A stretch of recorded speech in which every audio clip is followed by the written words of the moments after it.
All right, welcome back, Hey, everybody. welcome. What's up? Welcome back to Is It Crazy or Is It God with yours truly, James Yep. You and know I'm here. Faith. We're here, guys. We're bringing it to you once again. We're Yep. doing this every week, so thank you for your support and thank you for reading along. I know you guys, I just know it in my heart that you guys are reading along with us and that you're not leaving us out here to determine or interpret all of this on our own. I'll start out with that because one of the things that we'll do after we'll read is we'll like look up certain verses and find some context, in our sources. So like I'll Google stuff, I'll look on Bible Gateway. We have a Bible dictionary. Yeah. We'll look in the context of our hmm Bibles, like our study Bibles. They'll have like margins and stuff, like just in different study Bibles. And we also like to look at certain sources for like video. So hmm like the Grace Digital Network Yeah. and the Bible Project, right? So we'll like to look at these recaps so that we know, like, we read it, we understand it, but Yeah. sometimes you just feel crazy, like, did I really get it? Yep. So, but one of the things that I've noticed though is like, as we read, I could easily misinterpret something. Yeah. So it's important, I feel, for people to read for themselves because hmm my understanding of something might not be accurate. So we want to bring you the best information, but we are hmm also, not experts. So Yep. so you should read along for yourself and hopefully join in the conversation. hmm And yeah, just wanted to say that. I don't know where that came from, but there it is. Yeah. I mean, it's it's good. It's also good to get you know to look up the definitions to get an understanding of it. Because Mm-hmm. guys, this is when the Earth began, and it's a lot of things that are the same, but some things that are different. Yeah. Like we're not, for instance, like the tabernacle, right? We're not going to be slaying goats and oxen, Right. and you know, so that's just an example. So be read it and take the truth out, and because the stuff that's in there, the stuff that's in the Bible is still going on today. Mm-hmm. So, but these laws are very ancient, and they're still applicable to today. Absolutely. So much so. Mhm. So much so, in fact, I feel like Some of our stuff is it's embedded. even more raw in the Bible. Yeah. And then you kind of do some comparisons. You just can't help but to do comparisons when Yeah, you read. it's gonna But as I happen. do comparisons, it's like you come up with these sort of like metaphors or like hmm just ways that things are related to today's society and relationships and things that you have witnessed in or have taken part in. And it's so interesting because the way that it's written, it's even more raw and more like simplified, right? And now it's more of a like, wow, that's like the same thing that's happening now, only on a larger scale or in like a hmm magnified scale. So anyway, how was your week, honey? Oh man, um my week was good. It's always good, right? Always good that God woke me up. I learned some things this week that I need to work on with myself. Um, and some things that I've got to give myself some grace. I woke up early a couple more times, but now I really want to focus on once again. I'm gonna probably say this to the end of time, but trying working on being obedient, right, to the Lord, and you know, having some grace, and always uh, having gratitude. So that's what I'm really trying to focus, and I'm trying to get my morning and night routine. So next week I'm gonna really like go hard and just the saying is be bad at it first, but I'm Mm. gonna make sure that I do it because it encompasses everything that I want to do, and get a couple more Bible study days in there. So that's what I want to focus on next week, and this week is. I just went on a tangent. So this week that's is good. this week is just learn some things. Like that's what we all should do, right? We should all be learning and found some things out about myself, good and bad. Mm-hmm. I will not tell you guys. Maybe one day. But one day you hear my testimony. So it's yeah, that's how kind of my week went. Trying to get a little bit more uncomfortable and knowing there is no balance. Let me ask you something. You said be bad at it first. Yeah. That was the saying, be bad at it first. Yeah. Can you expound on that? Yeah. Oh, okay.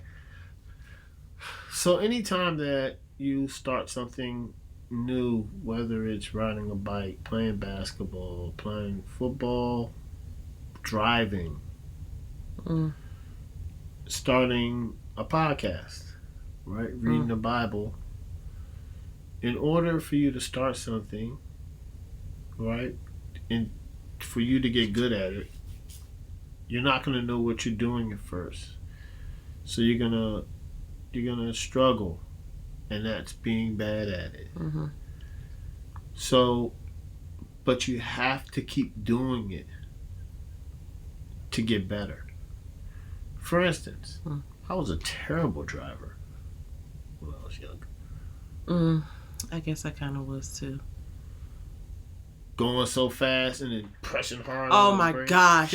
Sorry, Mom. Yeah. I used to do that too. I used to do that. Being even riding a bike or roller skating and all those things. Now I'm a really good driver because I've been doing it for a while. So that's anything you do, guys. Like if you want to play basketball, I was bad at it first. And then I got good. I'm not really good, but I'm from PG. You're pretty County, good. so. You're pretty good. I've seen you play. PG County, man. Pretty good. Shout out. So, but a lot of people basketball good in PG County. Anyway. Oh my gosh! Here we go with this. It's a fact. So, but that's how it is, right? You're bad at something, but if you keep doing it over and over again, and just not doing it intently. Doing it with intention. Right. Yeah, and then you'll be good at it. Mm-hmm. So that's what I mean, be bad at it first. Okay. So. And I knew what you meant, but I wanted to hear you say it. Yeah. Yeah, that driving thing. That's why I said I'm sorry, Mom, because I was driving her car, and she used to tell me all the time. That's where I get the careful thing from. So she used to tell me all the time, like, you need to be careful when you're driving because my brake pads keep wearing down. She had to get her brakes fixed like a couple times. And I was like, what are you talking about? Like, it's not me. You know what I'm saying? And then I don't know if it was her in the car with me one time or what, but something let me know that like, oh, I have to start putting on the brake way before it's time to stop. Right? I was like, I am careful. Like, that's the thing. When she used to be like, you used to be needing to be careful. And I'll be like, I am always careful. Right? I am careful. But it's like, you have no context of what careful is when you're not careful. You just, slamming stuff around. Mm-hmm. So, but something taught me later, like, oh, that's what she means by be careful. Like, start to slow down before you stop instead of like, oh, time to stop. Scare! So that's why, sorry, Mother, that's why you used to have to get your brakes repaired that often because I wasn't being careful as I told you I was. But it wasn't a lie. I thought I was doing it right. Mm-hmm. Anyway. So, yeah, that's what I mean. How was your week? Yes. How was my week? My week this week was, not gonna lie, I'm blessed. I'm so super blessed. We're blessed. Mm-hmm. But this was a rough week for me. Mm-hmm. Some might call it wasn't a struggle bus week, but just like I had like it took its toll on me, like mentally. Okay. And I guess sort of like emotionally. And I didn't have any like meltdowns or whatever, but I'm able to kind of see what do you want to say? I'm kind of able to see better like the triggering of or the warning signs of like burnout or something like that. Right? So I started to see that earlier this week, and I instead of like getting all the way to the bottom, which I normally just spend my time and energy like it's never going to run out, and then it runs out, and then I have no more, and then I'm frustrated and I'm irritated and I'm upset. But I saw it happen, and I was like, whoa, wait a minute, I know what's happening here, right? And I was like, I'm going to just be intentional about taking a rest, right? So like I think it was after work on Wednesday, like Wednesday was so busy for some reason, like everybody had a thing that they needed, or 4 things that they needed.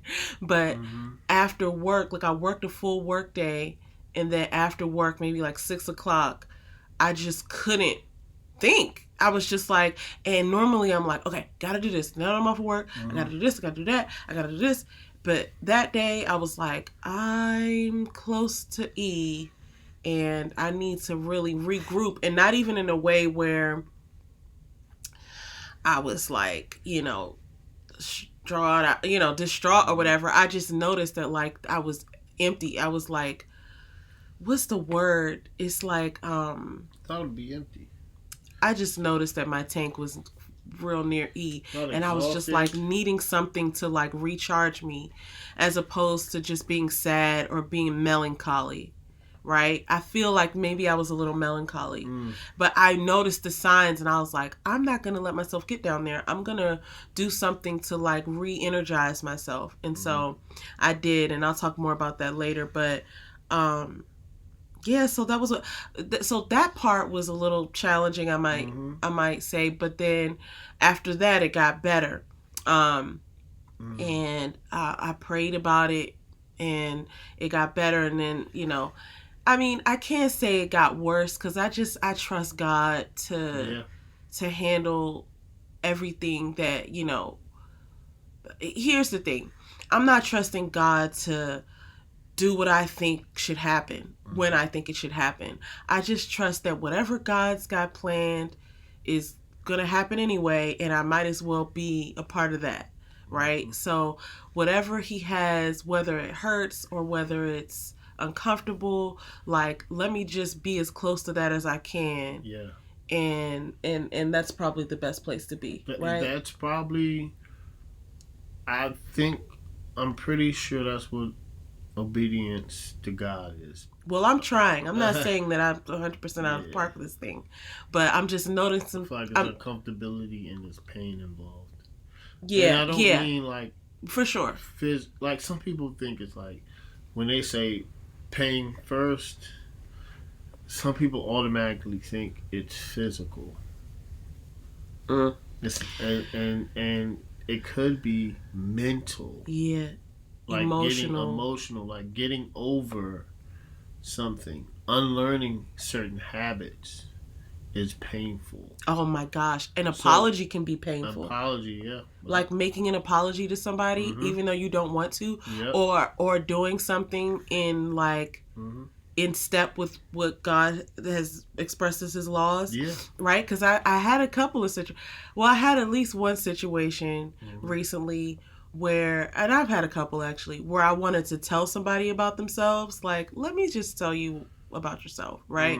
But instead of leading with that, I only just tried to improve the situation or communicate, what I felt needed to be communicated, not to drag anybody down or say like, here's what you did wrong, but more so like, okay, here's what I observed. Or in one instance, it's not even like, here's what I observed. It's just like, here's the information that's available to us. Let's move forward. Here's a way, right? Like trying to provide a solution type of thing, right? Instead of like trying to tell somebody, well, let me tell you about yourself. Like, that's not my place. Like, and anybody could do that to me too. So it's just kind of like, there's no place for that. in those particular situations. But, you know, like I said, I only brought that up to say it's not easy trying to be obedient, and I certainly am not 100% obedient for sure.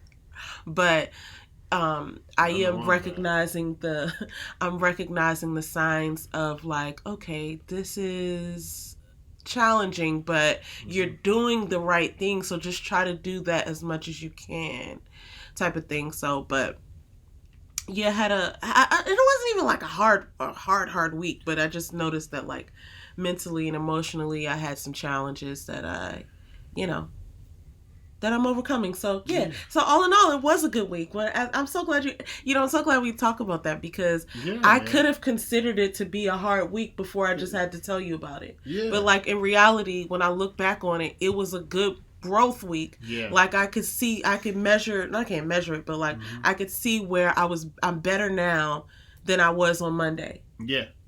So that's good. I'm glad about that. Thank you for asking. Me too, man. And that's what it's about. That's what it's about. You know, it's about obedience and growth. And once again, in order to grow, you have to change your input, which changes your output.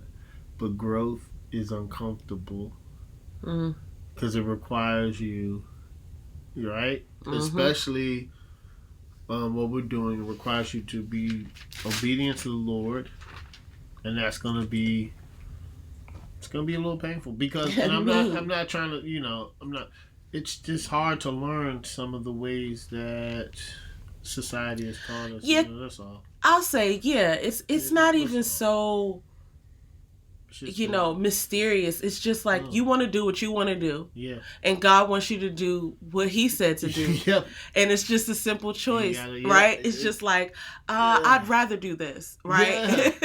It's just like, I don't want to do this, but I'm going to go ahead and do it. Or I don't want to see this about myself. Sometimes it's that. It's like, I don't really want to change. Yeah. I would rather just be comfortable the way that I am. But it's like, that's not what I told you, Faith. And here's the requirement, especially if you have big goals and dreams. Oh, man. It's like, okay, you really need to... The breakdown is real. Shape that up. Okay? And so... It's like it's not like a time game or whatever, but it's like the quicker you just follow the steps, the better off you'll be. But, it takes much repetition, and, it's hard. Listen, it's not easy. So, and I'm not any expert, but I just, and I can tell already that it's going to get harder from here. Yeah, it's going to get harder. And it's so funny that it's not the... Oh my gosh. When people say like the work, right? It's hard work. The hard work is not the late nights, right? It's I gotta do 3 jobs. The hard work is working on yourself. Yes. It's not watching TV. Oh my gosh. It's reading. It's listening to a podcast. It's it's reading the Bible in the morning. It's waking up. Yeah, I would say that instead of ice cream, it's a smoothie or a granola bar. Those are the things. Or nothing. Or water. Those are the things of the hard work. Mm-hmm. Those are you guys are things of champions, right? Yeah, live. That's so funny. Let me touch on that real quick. We haven't even started. Well, this is us starting. It is. But it's so interesting that you said that, because we talked about this a while back about the things that people say are hard, right? And not to discount it, because they are. But like when people say marriage is hard work, when people say parenting is hard work, when people say entrepreneurship is hard work, when people say, things like that are hard work, I think a lot of the work, of course, is showing up and doing stuff, but a lot of the work is like you said, working on yourself. It's making changes to yourself, right? Because those relationships and those sort of like accomplishments that you want to reach towards, the growth is over there, and it requires you to kind of like grow through that to become better on the other side. So the real work is to be, the example for your kid. The real work is to be patient with your kid. The real work is to be patient in a marriage and to listen and to not react and to, implement different things. The real work in entrepreneurship is to put in the time. Is to, do it when you're tired, right? Like, so it's really kind of like you working on yourself. That's what makes it harder. Or that's what makes it hard. But I mean, again, I'm no expert. But okay. Yeah. So anyway, let's get into this. There we go. So this week we read, we started here, right? Deuteronomy 5 through 16. Really? I think we read through, did we read through 19? Okay, we read 5 through 16. Okay. I don't know why I thought we read. No, not yet. Yeah, you're right. Why? We stopped at 17. Yeah. Okay, all right. I see. Probably because you, I recapped. Yeah. But I didn't even listen to that. I just thought, I don't know why. Probably because I was mixing it up with the last chapter we read. All right. But so yeah, we read Deuteronomy 5 through Deuteronomy 16. Yep. And man, it's like it's not even like it's getting better, like it's a soap opera or something like that, but it kind of is like a soap opera, to be honest with you. Some of the stuff that happens in here, this could be a soap opera. It's like, the cliffhanger, the drama, I don't know. It's a lot of stuff that goes on. The discord or the it'll be like one chapter, you'll be like, wow. What? Yeah. And it'll be like, all right. Oh, this happened? Like, is that what it said? Like, they said something in here about people were sacrificing in the other land that they were going to. People were sacrificing their own sons and daughters. Like, they would sacrifice animals. Yeah. I was like, what in the world is going on here? But it's in the Bible, man. Yeah. Can't make this stuff up. And I wouldn't be surprised if people are still doing that. Anyway. Oh. It's neither here or there. Okay. I don't know. That's okay. I don't put anything past Listen. people, man. Okay, we're not. Anyway, all right. So, yep. I mean, it's in the Bible. It's not like that's off limits. We can't talk about that. They said it in the Bible, so it's happening. The Bible. Okay. Deuteronomy 5 to 7. God's words to Israel continued. So he's just telling them, basically, be careful of what your forefathers have done, because they, it breaks down the Ten Commandments again and what happened. It's like a recap, right? It's like, here's the Ten Commandments. Now remember when, Moses is saying, remember with the Ten Commandments, guys, I was up here getting the Ten Commandments, spending time with God, and you guys are worshiping a golden bull. I mean, that's not funny, but you just gotta come down and you're just wild. What is going on? What is going on?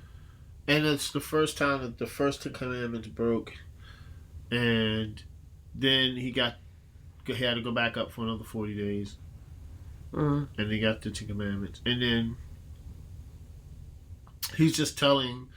So they're at the Promised Land.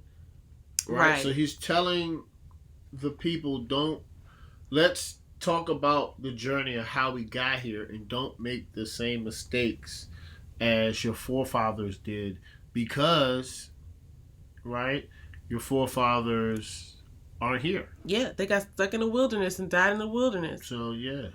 So here's what you don't want to do. Yes. Right? That's basically what Moses is telling them. Like, remember I said this, remember what happened. Yeah. And also, I want to point this out. I feel like he was recapping, because we know that Moses is not going into the Promised Land with them because he hit the rock.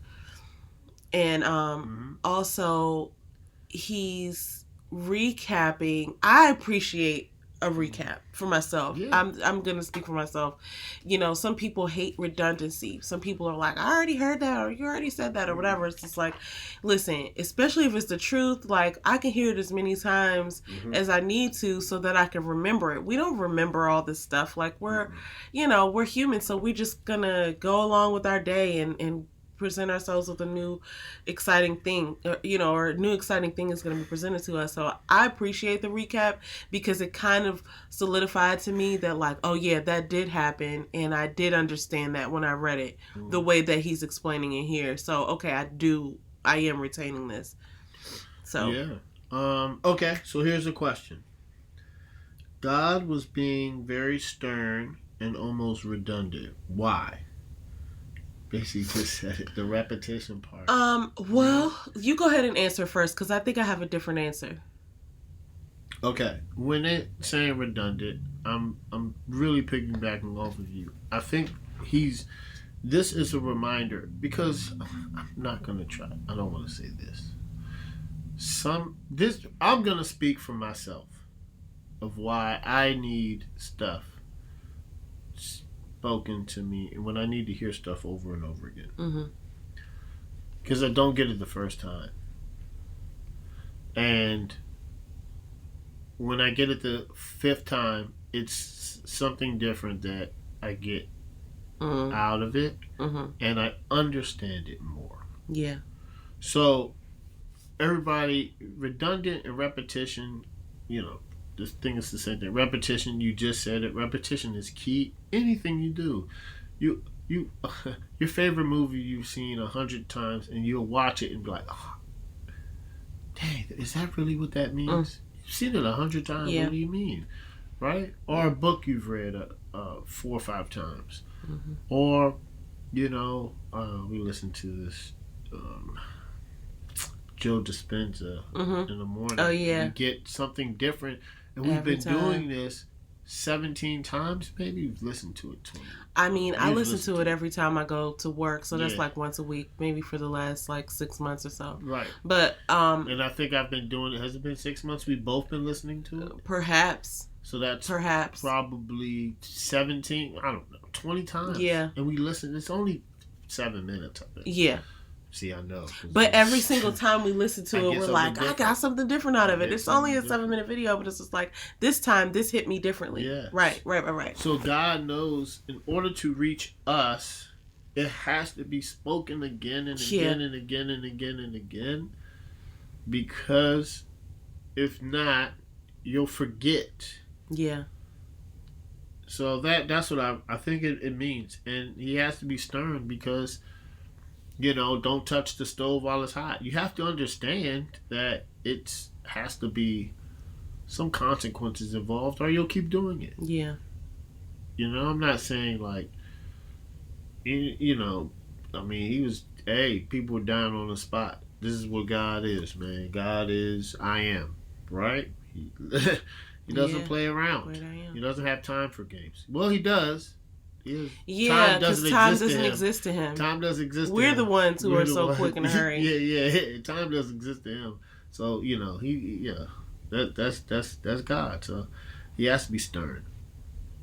Or we get left to our own devices and worship golden calves. Yeah, what's your answer? That was long, though. No, that's perfect. God was being very stern and almost redundant. Why? Because humans are stupid. Like, I wanted to say that, but that's what I'm gonna say. Because we're stupid. I'm not saying like we're incapable of learning. I'm not saying that we're just not that smart when it comes to following God's laws and obeying Him, right? Like we just want to do what we want to do, and I almost think it's kind of coming off like a warning, but. So in the way that it's like a recap, okay, here's what comes to me. This journey that they've been on in the wilderness for 40 years, I just was watching something that said that the journey from Horeb to Kadesh, I can't remember exactly where they went, but it should have been an 11-day journey. Yeah.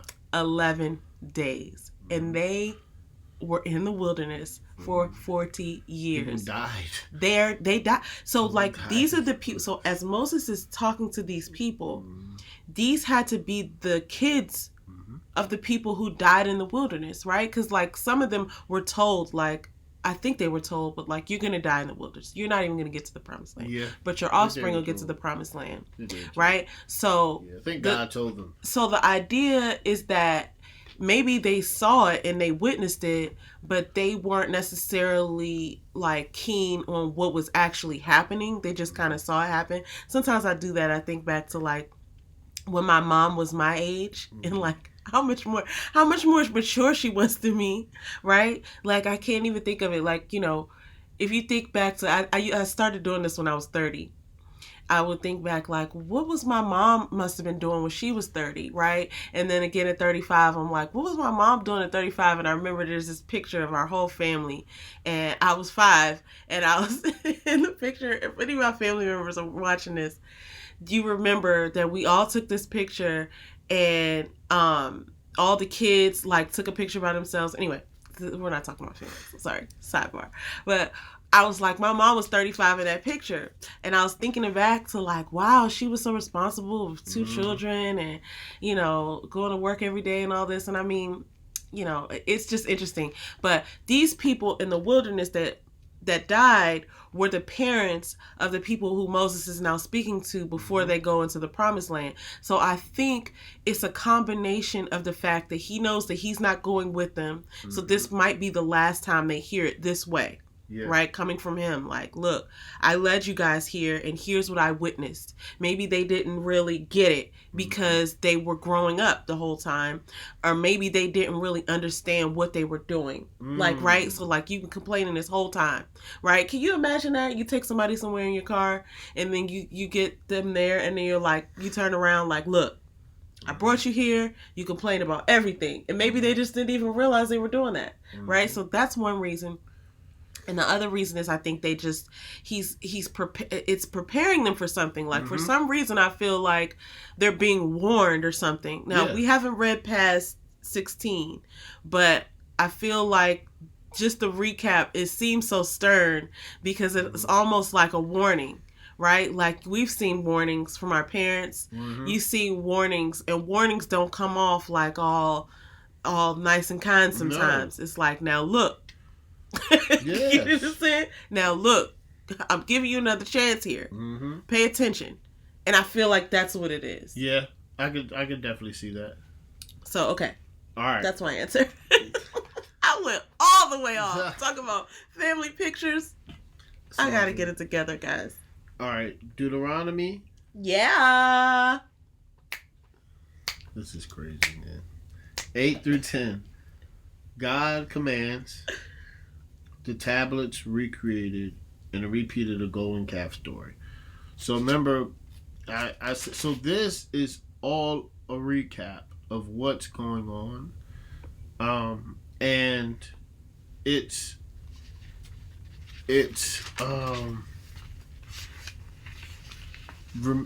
a repetition because their fathers and mothers did all these things, so he has to remind them not to make the same mistakes. Like, you're here at the promised land. Yeah. If you make these same mistakes, you will be lost for 40 years. You won't get there. I mean, look, you're gonna, let's be honest, you're not gonna get there. So I have to tell you why your parents aren't here and why you didn't grow up in the promised land. Because of what they did. Right. I have to tell you 11 days. You know? I have that to. That blew my mind. You know? So, like, it's something that he said in Deuteronomy 9 that I wanted to go over. I highlighted. And it's Deuteronomy number 9, 4... and 5. Okay. It says, do not say in your heart after the Lord your God has thrust them out before you. It is because of my righteousness that the Lord has brought me in to possess this land. Whereas it is because of the wickedness of the nations the Lord is driving them out before you. Not because of your righteousness or the uprightness of your heart are you going to possess their land. But because the wickedness of these nations, the Lord your God is driving them out before you. And that he may confirm the word that the Lord swore to your fathers, to Abraham, Isaac, and Jacob. it's not you guys. Right. It's Abraham, Isaac and Jacob, who is Israel. Israel, yeah. And it's the 12 tribes are his sons. Remember Jacob and Laban and all right, guys. So yeah, man, Rachel and Leah.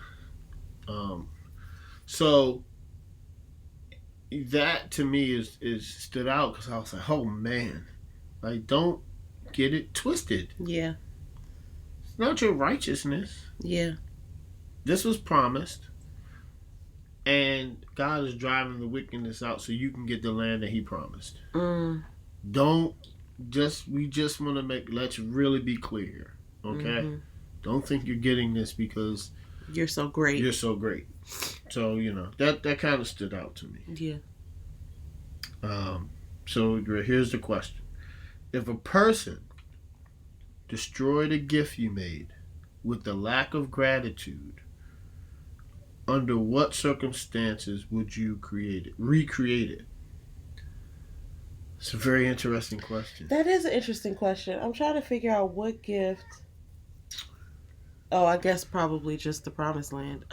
If a person destroyed a gift you made with the lack of gratitude, under what circumstances would you recreate it? This is interesting. If they were a child. Yeah. Right? Like that's the only thing that's popping into my mind right now. Somebody who wasn't aware of the value, right? That still needed it, right? Because like you gotta think like like I'll do that, for my cat, for Buttercup. Like if she were to knock something over, like her bowl of water or something, right? Yeah. If she went over there and knocked her bowl of water over, I'd give her another bowl of water. Yeah, I'm not going to be happy with her, but you don't even know any better. So you have to drink this water. Let me get you some more. And in the same way with the child, if you give your child food or something and they flip over the plate, or if you give your child, medicine and they spill it, or, whatever it is, that's the way that I would recreate it if they just didn't know any better. I mean, that could kind of go towards a lot of things, but... Yeah, that's the only way that I could think of. I agree. What do you think? Man, this is... If a person destroyed a gift you made so if you with a lack of gratitude... If you destroy a car... Under what circumstances would you recreate it? Somebody give you another car? Yeah. Under what circumstances? If... I just thought of another one. Well, no. Circumstances, just... Oh, man, I'm trying to see. Time. Yeah. Time. Yeah. Because you could be... With time comes gratitude. Sometimes. Not all time. Yeah, I mean, but... some people don't, like, they'll just... Because listen, when I say cars, guys... I have been blessed, and I have destroyed cars, and love you, Mom. But I'm not going to tell that story. But I've been gracious, but I've destroyed a car, got another car, destroyed that one, and God's like, wait, you need to chill for a second. And in time, I became grateful, and I got another car. That is real. That happens. Yeah, that happens. So that's an example that happens in my life. So that's an example of what God did to me. And I would have to repay it. So what's your other one? The kid example was like really good. Yeah, I think my other one was it was kind of based around like giving somebody another shot, like with the understanding that under conditions, basically. Yeah. Right. So like I would do it if I wanted to just give them another chance. Like, look, you really messed up here. And I mean, but see, the thing that's tricky about the question is it says with the lack of gratitude. With the lack of gratitude. Right? Somebody destroys something and like, they just don't, and they don't even care. One. Yeah. Right? Yeah, and so that's what makes it tricky. I don't really know. But yeah, I mean, or if the outcome that I was, driving towards or trying to accomplish involved them, as well, right? So like, we got to do this, like, like a class project. Yeah.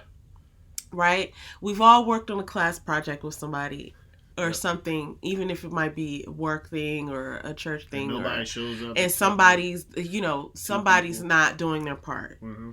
Right? And perhaps you made things very easy for them and they still messed it up. Yeah. Right? But your ultimate goal is to get a good grade or to turn in a successful project. Your ultimate goal it should be a common goal, but perhaps it's not as important to others. But the idea is that, okay, well, I gave you this gift, of my time and effort, and I've set it all up for you. You had one job, right? Yep. Could be something like that. And they just didn't care. But in order for you to get what you're seeking, you have to play nice and sort of like make it happen again. Or you know what I mean? So like, I definitely have been given grace in that way in a number of circumstances. And maybe even for that reason, that would be another reason. Yeah. Because I was forgiven. So I've had a lack of gratitude before, and I've said, well, I don't even care. But seeing myself or seeing just a person in need of some help or some love, some grace, right? That could be another reason why you would do it, because it's not about you. Yeah. Right? It's like, well, you know what? You don't get it right now, but, even if you never do, I'm going to give you this grace right now because I've received grace. That's probably even a better answer. Yeah. That is a good answer. You're welcome. No, I'm joking. I'm joking. That was a good question. That was a good question, and I mean to think about it from all different sides. And sometimes I be trying to think to myself, where did this question come from? Is it in the text? Yeah. Like, is it something that happened that I missed? But I get it there because I feel like God set up this promised land, and then they kind of messed it up. Yeah, they did. Because I made you this whole thing, and you just didn't even want to do what I told you to do. Could have got there in 11 days if you would have just listened to me. They complain over and over and over and over again. Yeah, so I think that's what that's attached to, but I'm not really even sure about that. But okay, let's move along. All right. This is fun. It is. This is really fun, guys. I want you to know that I just have to reiterate, like, it's work. It is work. You have to read, you have to think, you have to go and look stuff up. But it's super essential because I say this now more often than I ever have, like really ever. I can't believe I went so long without having this information. Yeah. It is essential, right? Like, I see so much of what's happening with me, what's happening like in past situations, what's happening in the world around us. Yeah. I see so much of that in this, and I cannot believe that it took me so long to sit down and do this. And it's a little bit difficult, and yes, it definitely opens you up to some self-discovery and some toe stepping on moments. I used to say that in church, like when the pastor step on your toes, whatever. It's like he's talking directly to you. But it's necessary, right? Like you just need this. So I'm really excited, and it's fun to read. It's fun to read and kind of see some of the similarities and be like, is that where it came from? The Bible? The Bible said that? That's what's happening today. Like, so anyway, it's fun. I'm having a lot of fun with this. But go ahead. Sorry. Oh, it's okay. Deuteronomy 11:13 is obey and love God. One place of worship. And idolatry warnings. Is that right? Idolatry. There we go. So, idolatry warnings. So, obey and love God. Just be obedient. Be obedient. Come on, James. That sounds so easy. Don't make it like that. It's not easy. It's difficult. And I just be obedient. Okay. Nobody's ever said it like that before. Every day, man. And I just try to keep praying and read the Bible. So, here's one out of 11 where this is pretty. Deuteronomy 11. 1 and 2. You shall therefore love the Lord your God and keep his charge, his statutes, his rules and commandments always. That's number 1. And number 2 is, and consider today, since I'm not speaking to your children who have not known or seen it, consider the discipline of the Lord your God, his greatness, his mighty hand, his outstretched arm. Mm-hmm. You know? And this is another thing that stood out, right? So if you read the Bible, it's not just about reading the Bible either. It is, but it's also what I'm learning that Faith just said is looking within yourself and applying it to your daily life. Mm.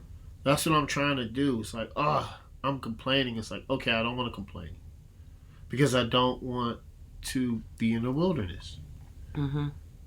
I don't want to go back to Egypt, right? Right. And I don't want to disobey God, right? I could be like Moses, but God forgives even though I complain every day. Mm-hmm.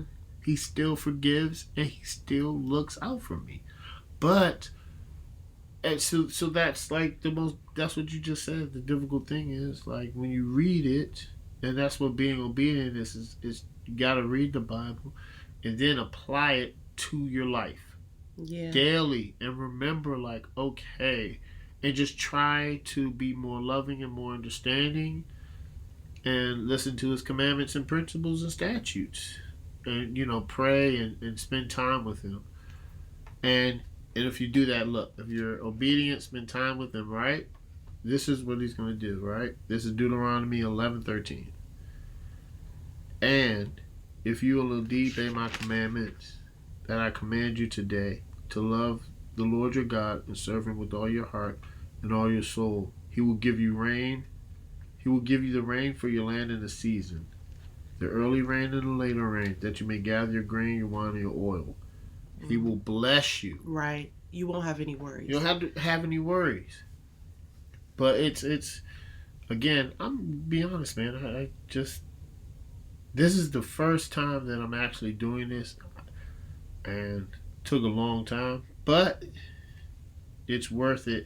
And this is probably the best time in our lives to be reading it right now. For some reason, I'm just, you should have, I mean, yeah, I could say that. I feel like I should have read it a long time ago. It's not like I was avoiding it, but I've read pieces of it. I've looked up verses. I've looked up context, like especially going to church and they'll go over a verse and it's like, I'll go back and look at that. Mm-hmm. But reading it this way is much more, it makes more sense because you get to piece together the whole story and see what exactly is happening. Yep. So, and then whatever questions you have time to go and figure it out. Yep. So yeah, there's that. Yep. Okay. All right, and okay.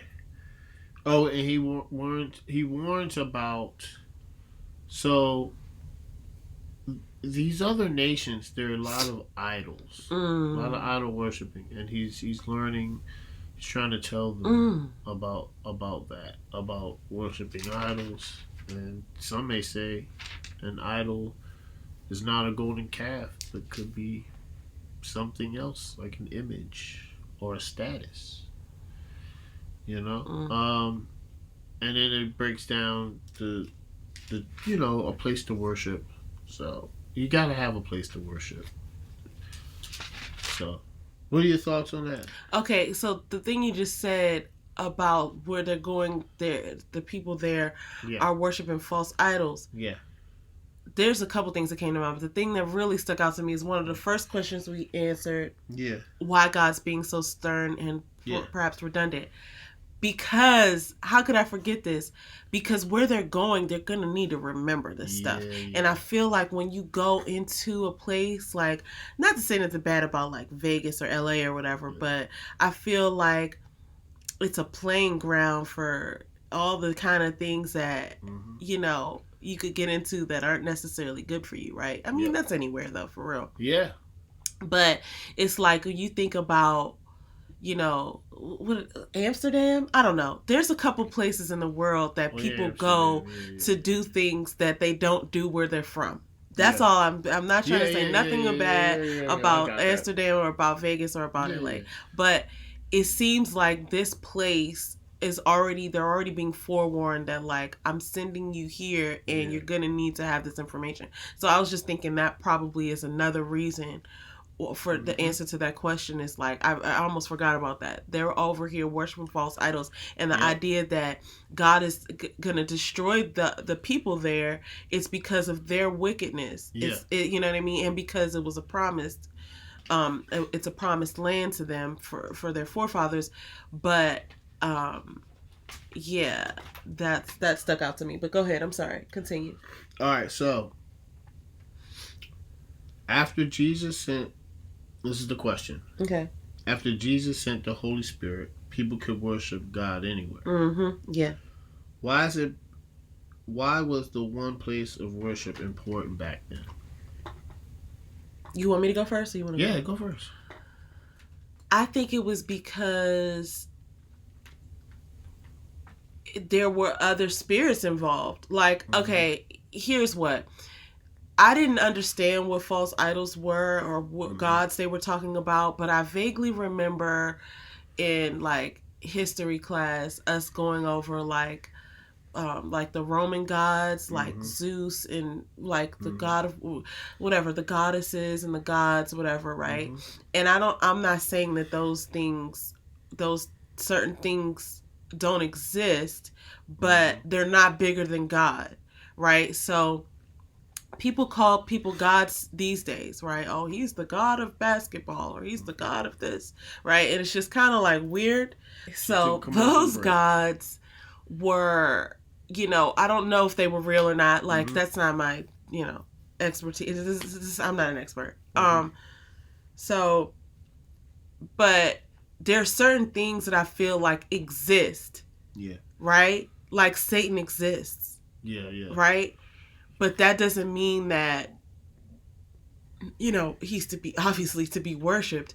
And so I think the reason that they had a specific place to worship God is because people who they were sent to destroy their people and their, like, sort of like lifestyle were using spaces to worship things that were not of God. Yeah. So it's like, okay, this is almost like already tainted, right? Yeah. Like, you've already run this in the ground. You've already conjured up a spirit of disobedience here. Like, you know what I mean? Like, it's already, it's dirty now. It's unclean. Yeah. Like, you can only access it, and maybe God doesn't go into those spaces, right? At that point. And now, like you said, with the Holy Spirit, you can be anywhere. But back in those times, perhaps, once you conjure, I'm just kind of, this is my answer. I don't know. I don't have anything to point to say that this is the right answer. But this is what my understanding and thinking is. I'm just explaining that. Is that maybe back in that day, after those sins had happened in those spaces, it just wasn't like God isn't gonna show up in those spaces because just like he built the tabernacle, he told them exactly what to do to encounter him, right? Very specifically, to how to weave this stuff, how to set things up, where to burn the offerings, how to keep things clean, everything, right? Like, so many details. It's like they had to do all that just to encounter God, just to have a space. So I think he's not just going to come anywhere where these sinners are. Yeah. That's my thinking. Yeah. That's my answer. I don't think about it from that perspective. What did you think about it? I think simplicity. So just like with the tabernacle. So I think it's both. Right? I think it's because they're worshiping gods, I need you to destroy those. But then I need one place, just like when everybody went with the tabernacle, that needs to be where everybody gathers. I need one place. Yeah. So, simplify it. They grew up with the tabernacle, and it's simple. It's like, it's one place, guys. You know that here, because they have all the festivals that we're going to get into, and it's easier if it's all done in one place. Yeah. So that's not, I think, why it's probably such a deeper meaning, but that's what I think. I mean, maybe it's not. That sounds really good. Sounds like, really accurate to me. Worship here, because it give everybody one spot, So that makes sense, and just to your point, it's like we always talk about this, but like going to the gym is so valuable because you could work out at home, sure, but there's a million things you could be doing at home. So, but when you go to the gym, you came there to do something and you're not going to leave until it's done. Yeah. So it's kind of like even the act of getting dressed and going there is putting you in the mindset of like getting the thing done that you're going to do. So maybe, just to your point, like this is the place to worship. Yeah. So when you come here, release everything else. Yeah. So that's kind of like to your point. But yeah, that's a great answer. Yeah, all right. Cha-ching. All right, guys. I think. All right, so now Deuteronomy 14 through 16. This is all right. This is interesting. It breaks down clean and unclean food, tithing. Yeah. 7-year debt cancellation. Freeing servants, firstborn animals, festival, and judges. So, okay, clean and unclean food. Basically, it just breaks down what you can eat, what you can't eat. Like you can eat the ox, the sheep, the goat, the deer, the gazelle, the roebuck, the wild goat, the ibex, the antelope, and the mountain sheep. But you can't eat pig, an animal that has the divided hoof, split into two parts, camel, and that chews the cud. Yeah. Oh wait, you may eat that. My bad. You're not to eat the animals which chew the cud that do not have a divided hoof. Yeah. So I don't even understand that all the way, but like, here's some ones that are off limits: the camel, the hare, the chafin. I don't know what that is. The swine, because it does not chew the cud. It has a divided hoof, but it doesn't chew the cud. Yep. Also, it gets into like you can't eat anything from the ocean that doesn't have, or from creatures of waters is what it says. Yep. That doesn't have fins or scales. So whatever doesn't have fins or scales, you can't eat. And then you can eat any clean bird, but here are the ones that you cannot eat. And it was interesting to me because I wouldn't want to eat any of these birds that I'm about to mention. It never has crossed my mind like, oh, you know what I'm saying? Let's have some of this, right? So here are the birds that are unclean that you can't eat.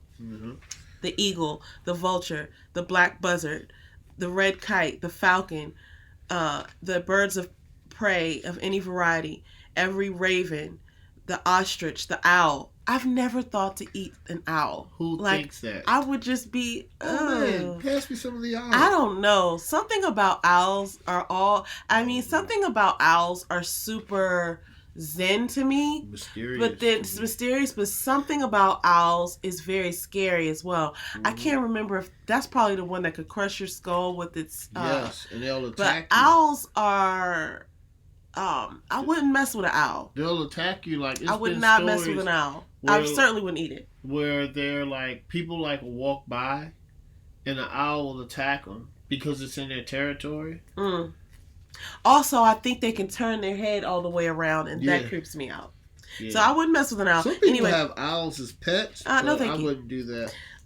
So they're then like the pelican. Vicious. I don't think I've ever thought to eat a pelican. Nope. Vulture, the cormorant, the stork.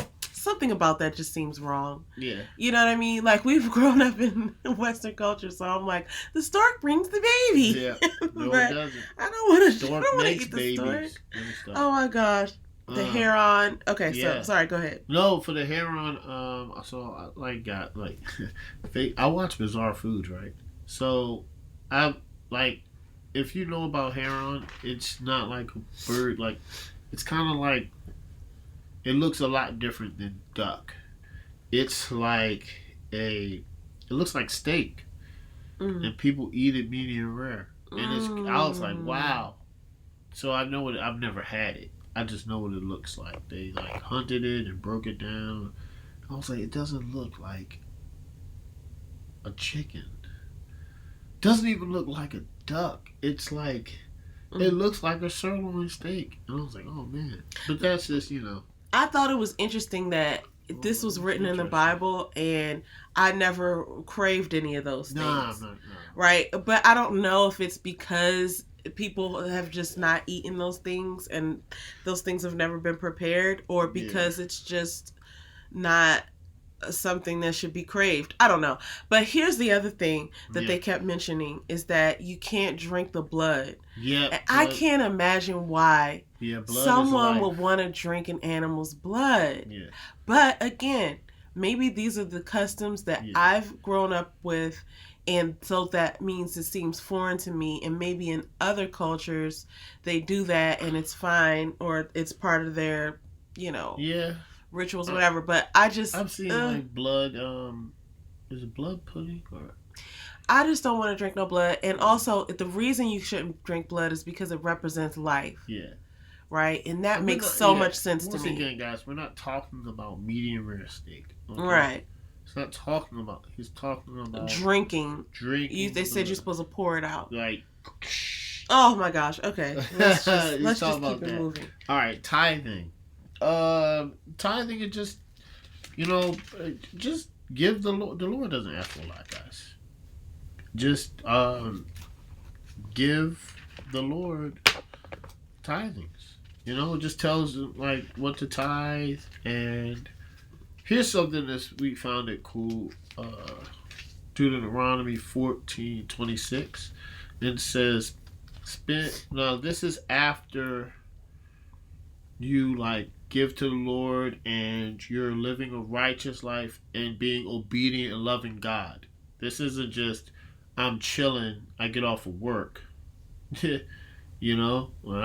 Come on, we've all been there. I've done it massive times, right?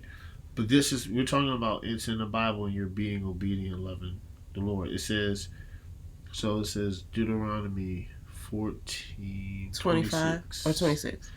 Yep, and spend money for whatever you desire, oxen, sheep, or wine, or strong drink, whatever your appetite craves. And you should eat it there before the Lord your God and rejoice, you and your household. So after, that's tithing. Like, enjoy yourselves, man.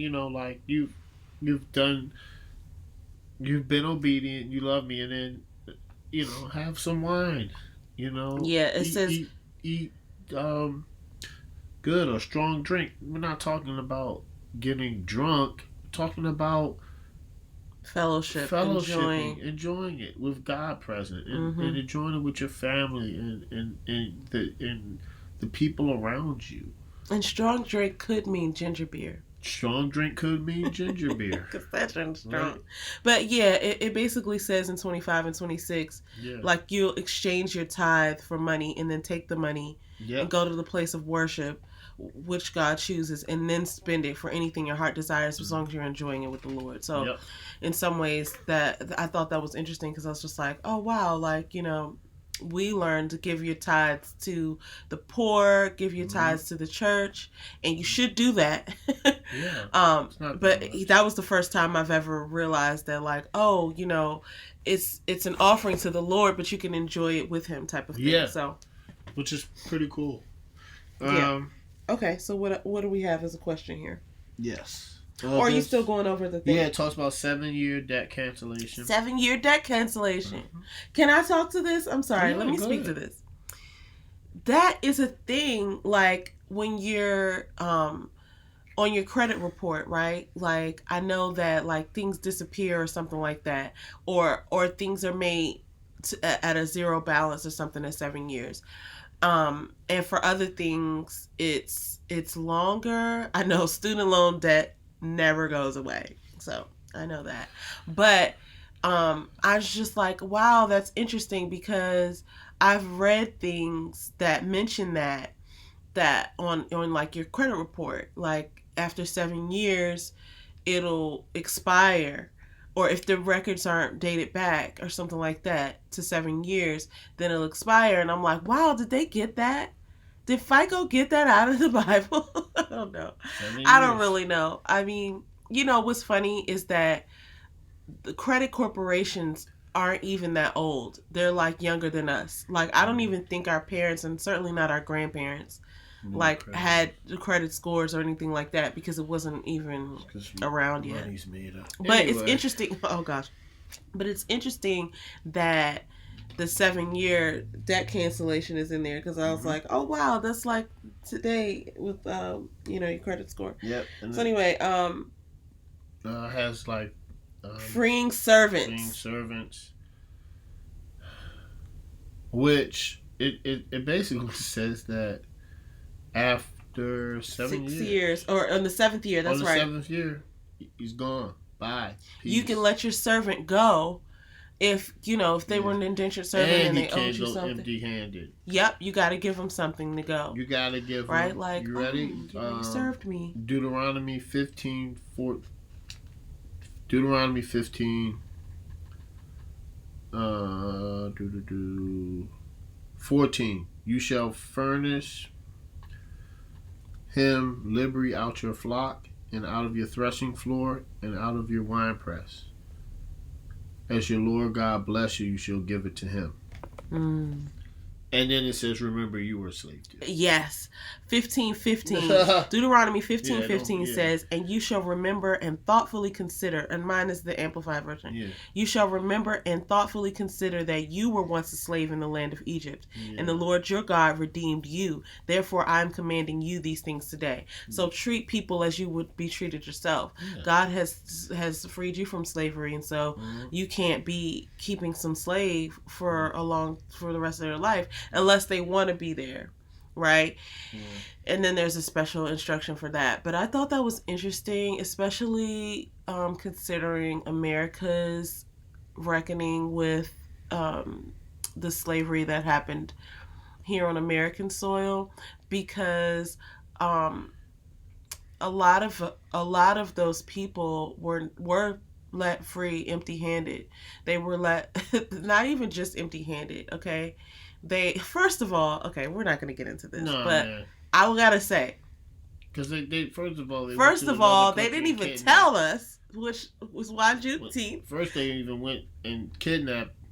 And then we go into this whole, slaughtering of black people and all of that, and Jim Crow leads to all this stuff. So anyway, the rules of the Bible were that when you release someone from slavery, which that wasn't even biblical, so let me not even get into that, because it's not like they were following any of the rules that God set forth. So anyway, because they went to another. Some could say they were people outside because they went to another land. Okay, so that's anyway, neither here or there. Neither here nor there, but both here and there. Yeah. Okay, so sorry, we got all that.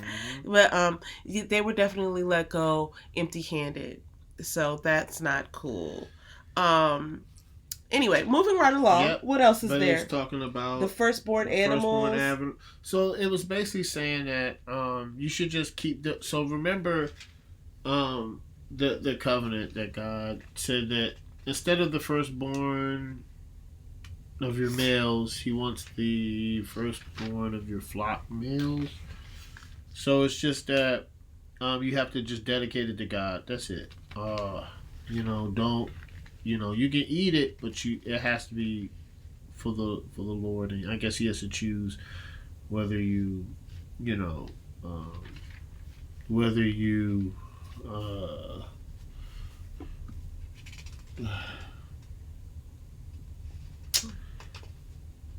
give it as an offering. Right? So I think that is just basically that you just dedicate the firstborn animal of your herd or flock to the Lord. That's basically what it breaks down to. Yeah. And then it says the festival of Judges talks about Passover, the Feast for Weeks, the Feast of Booths. These are just ways that they just had feast, and the way that they worshipped and worshipped the Lord. This is how he wanted it done. So they had certain feasts and certain Passovers that they would do it, and it would last weeks. Yeah. So it also says you shall not distort justice. Yeah. That was in Deuteronomy 16. 19. Yep. Don't distort 16:18 justice. says, "You shall appoint judges and officers in your cities, which the Lord your God is giving you according to your tribes." According to your tribes, meaning peers, right? I'm thinking. Yep. "And they shall judge the people with righteous judgment. You shall not distort justice. You shall not be partial, and you shall not take a bribe, for bribe blinds the eyes of the wise and perverts the words of the righteous." So when they say not sure justice why is blind, because I guess so. I guess so. Okay, so anyway, I don't know. That's bribe blinds. Wow, that's an interesting don't know. highlight there. When they say Okay, justice is blind, and then you shall not set up a sacred pillar, don't know. which the Lord your God hates. Yeah. Okay, so those are just some of the laws. Yep. What you shouldn't do. And here is the question. These rules sound a bit strange, but how can you apply the principles to your life today? You want to go with that one first, or you want me to start? Yeah, tithing, I think. Mm-hmm. I know I could do better at. Yeah, we can. Bitch being totally honest, guys. Yeah, absolutely. Clean and unclean food, pretty good. I mean, I can definitely understand. And now listen, in some cultures you got to do what you got to do, but some of the animals on here are really the unclean animals. Like, who's gonna eat a vulture? Yeah, I think you're right about that. I don't even think hyenas eat vultures. Anyway, I don't think I don't think so. I think vultures are like one of those things you just see and be like, I'm good. Yeah, because think about it. Who knows what they ate? They eat carcasses they're scavengers. So I don't. Right. Really, so the 7-year debt cancellation. Yeah. Yeah. They I think that does apply, right? The firstborn animals. The judges of what you just said, I think would definitely apply. But it says in my life, man. I mean, the judges won't really apply. The only thing I could think of is tithing, and I could do a lot better with that. And I'm working on it. But listen, guys, this is what this is about, right? It's about reading the Bible and then applying it to your life and realizing what you have to work on. Yeah. So, what about you? Yeah, we could definitely be more consistent with that. Yeah. But that's like, and what's interesting about it? The same thing that sort of works in the way. I'll tell you this because I'm going to answer the question with this actually. In Deuteronomy 15:6, it talks about giving to the poor. When the Lord your God blesses you, He has promised you. Then you will lend to many nations, but you will not borrow, and you will rule over many nations, but they will not rule over you. If there's a poor man among you, one of your fellow Israelites in any of your cities of the land that God has given you, you shall not be heartless nor close-fisted with your poor brother, but you shall freely open your hand to him and shall generously lend to him whatever he needs. And it's the way that you treat that person that God has treated you, right? God has been generous to you. So that kind of goes to your tithing thing. It's just like, if you're thinking that you're saving money, and I'm talking to myself, if you're thinking that you're saving money by being sparing, like, oh, okay, well, we got to do this and we got to do that, so this is all we have, right? Then you're kind of missing the point. We're missing the point, because it's like, no, God's going to bless you because you were obedient. And we already know this information. We just are not perfect people. So, but that's one thing for sure. Yeah. And then another thing about the festivals in the end, celebrating a feast to the Lord, and I kind of, whatever they said here, and it's at the end of Deuteronomy 16, it was saying like, you're to get together and feast and bless the Lord. And it reminded me of the holidays. Yeah. And sometimes the holidays can seem stressful because it's like, oh, we got to decorate and we got to give gifts and we got to do this and we got to do that. But it's really about spending that time with your family. And think about it, like, there's not really that much like work and stuff to do around that time. There's not really a lot that you should be really distracted by, especially because that's when we celebrate Christ, right? Yeah. So it's like I need to be more intentional about celebrating God, even like at Easter or like at just any religious holiday. Also, with that said, there were two other things actually. You said the thing about the animals. You said the thing about tithing, and I was going to say that too. There was one part in here.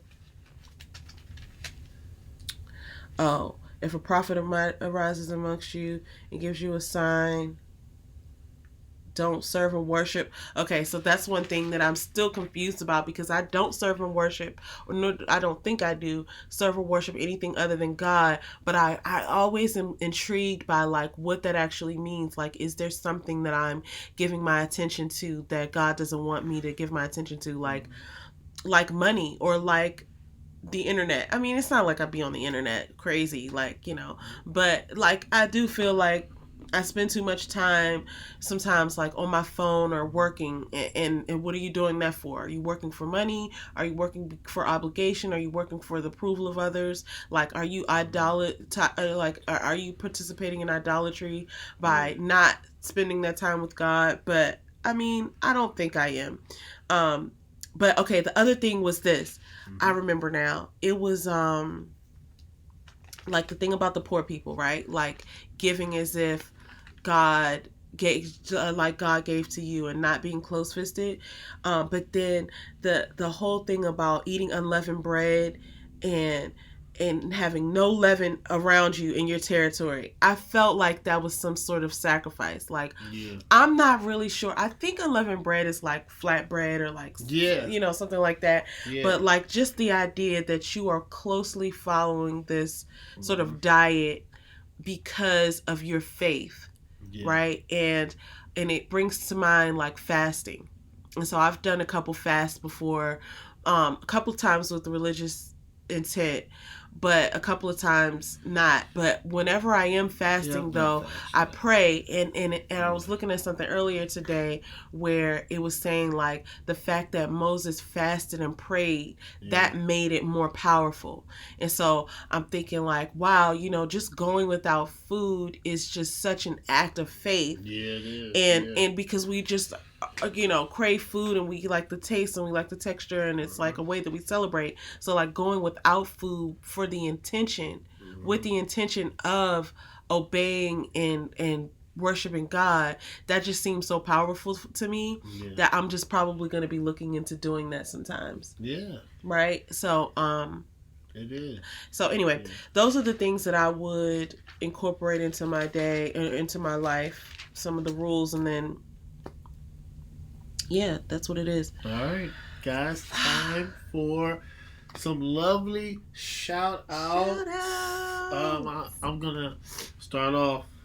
I'm definitely gonna shout out. God is dope. You gotta send me another text, okay? Got a God is dope shirt in right now. I don't think I got this one from God is dope, but they have shirts like you know, with the same sentiment or whatever. They be killing me. But keep texting though. I'm gonna probably make a purchase soon. But that's I'm gonna give my shout out once again. You know, Miss Damita Jo, fourth quarter, got some unicorn. But all right. So what? Okay, what shout outs you got? I have some specific shout outs this week because I needed this and it was available to me. My specific shout outs have to do with, like I mentioned earlier, just me being in a weird place earlier this week and needing some encouragement. So these are a few people who are on my feed, right? That, well, one thing I went specifically in search of, but these other places are also, I'm going to mention those first. There's a lady named Cynthia C. Farmer, and you can go to cynthiafarmer.com, I think it's her website, but she's on Instagram as the Warfare Coach. And she puts up these funny videos about, like, you know, like she'll do the trends or whatever, but she'll put in Bible verses, or she'll put in like instructions like how you should be, you know, living. to honor God. And I really appreciate those because they're like fun and uplifting, but it's a real thing. Spiritual warfare is real. I feel like that's probably some of the reason why things are I feel like things are they're not becoming more difficult, but like certain things are so in our face since we've been reading the Bible. I'm not gonna lie. And I feel like it's because we're trying to be obedient and things, Myron Golden, another shout out, which I didn't even mean to do, but yeah, he definitely deserves a shout out. Yes. Myron Golden is I want to call him a business coach, but he's so much more than that. Yes. He's a believer. He teaches principles. He teaches business principles, but from the Bible. Mm-hmm. It's so amazing. He's such an intelligent person. Mm-hmm. But I brought him up because he also was saying, like, when you go to improve yourself, and I'm paraphrasing here, but as soon as you go and desire of like, I'm going to do this, I'm going to make this happen for myself, expect some disruption. Expect that, it's not going to be easy, that something's going to come along and it's going to be harder now because now you want this thing and now you're saying it. And I feel like that's kind of what happens when you kind of seek a life after God, is that Satan comes for you. And so, okay, so anyway, one of my shouts outs is Cynthia Farmer, the Warfare Coach. You can find her, the Warfare Coach, on Instagram. Also, I went specifically in search of this one video, which I've watched several times, and it's a YouTube video by Holly Furtick, First Lady Holly Furtick, wife of Pastor Stephen Furtick of the Elevation Church. Yep. And they're all over social media. You won't find it challenging to find them. That's what I was trying to say. But she has this video called The Hope Cycle, where she's giving a sermon and she has this whole graphic, like she does this thing where she talks about the hope cycle. And I needed to see that video the other day, and I couldn't remember it verbatim. Obviously, I've probably watched it like maybe 3 times. But I was like, I'm gonna go and find this video because I remember feeling good when I watched it. When I previously watched it, and it gave me everything I needed and more. I was like, yes, this is exactly what I needed. It was after I prayed that it came to me that like, oh, go and look up that video, and so I went and sought it out. It was exactly what I needed. And what came on after that? Something else that we didn't know we needed to see again. Crucial. So we watched this video a few times last summer, and it's Pastor Furtick here at this place. Not in our lives for sure. But we were watching Pastor Stephen Furtick. I think we started watching him last year. I know we started watching him last year. I just can't remember when. Was it 20? Oh, wait, maybe it was 2020. It started, you know why I remember this? Because it was with a mustard seed, and it started when we were going to Virginia, listening to David Shands, because we go to travel for groceries. We traveled during COVID. It was good. But remember, I always attribute it to, I know it's 2022, but it had to be like, it was definitely during COVID. And I had heard about him before COVID because when we listened to Erica Campbell's show, Griff, Sir Griffington, as Erica lovingly calls him, Griff was mentioning that he was listening to Pastor Stephen Furtick, and I had never heard of him. That was the first time that I'd heard of him, and that I think I Googled him like that day, and I knew who he was, and maybe I had seen something, but we weren't heavy into watching him until we were in the house. Anyway, I only brought that up because there's this one video that came on after the Hope Cycle as a part of the feed that we've seen a few times, but we really, really needed to see it again together the other night, called Crushing. Might watch it again. Hello, it's so good. It's Stephen Furtick interviewing T.D. Jakes, and Bishop T.D. Jakes and Stephen Furtick have a personal relationship. So one of the things is that's wonderful to watch it for is because they are so funny. And when they sit there and talk to each other, you kind of getting a glimpse into their like brotherhood or their, it's like Bishop Jakes is his mentor or something. And they're both so just funny, and they're both so magnetic and powerful in the way that they deliver their own messages. But to see them together is a blessing. It's entertaining.